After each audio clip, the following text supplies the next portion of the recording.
Désignée par l'UNESCO, la réserve de biosphère de Fundy est l'un des endroits les plus uniques au monde grâce à ses marées géantes. Cette série explore certaines des destinations incroyables de randonnée de la réserve. Située au Nouveau-Brunswick, le long du littoral de la baie de Fundy, l'abondance de sentiers de ce paysage permet d'accéder à plusieurs lieux fantastiques. Au centre de la réserve, le Parc national Fundy est un paradis pour les randonneurs. Voici la plaine du Caribou sur le plateau des collines calédoniennes.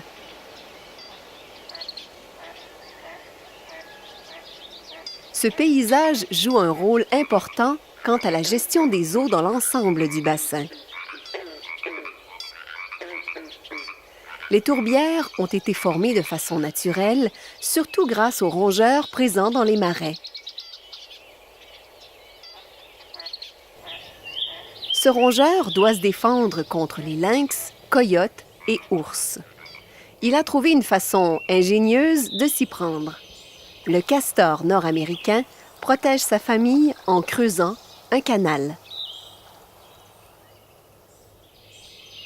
Le barrage du castor crée un étang qui entoure sa hutte et l'isole de la forêt environnante.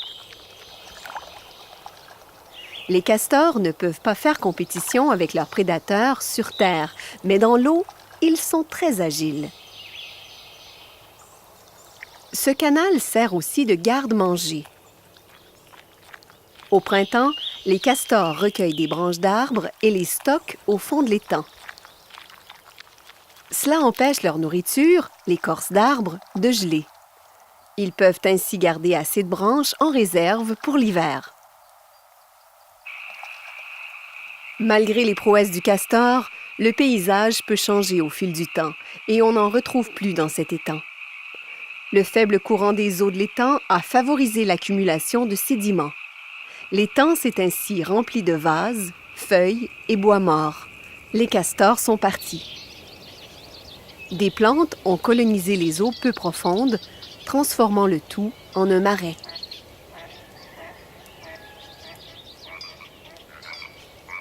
Les terres humides agissent comme des éponges et aident à atténuer les inondations et les sécheresses. L'eau y est absorbée pendant des pluies torrentielles et s'infiltre dans les cours d'eau pendant les sécheresses.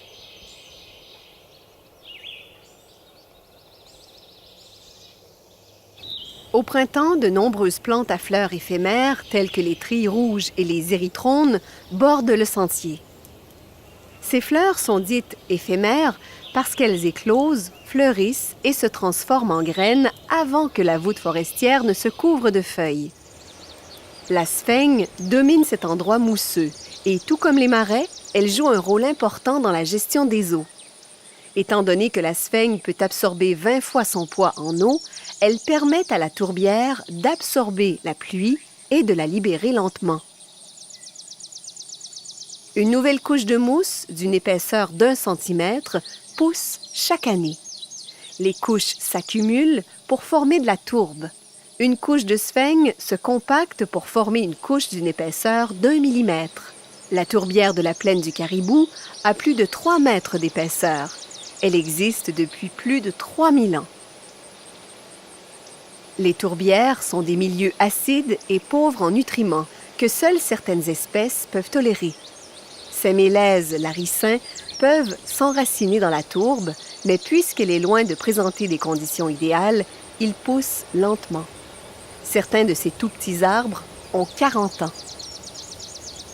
Les usines de Broc et les Drosera ont développé une stratégie créative. Ils s'alimentent en piégeant des insectes.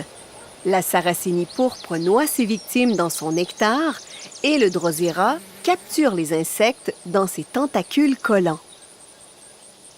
Les marais, les étangs et la tourbière gèrent le flux des eaux qui s'écoulent en aval dans le bassin de la rivière Upper Salmon. Les espèces qui vivent ici sont à la fois étranges, belles et ingénieuses. Elles sont capables de gérer la ressource la plus précieuse de la Terre. La plaine du Caribou est un lieu fantastique qui nous apprend une leçon importante quant à la gestion durable des ressources naturelles.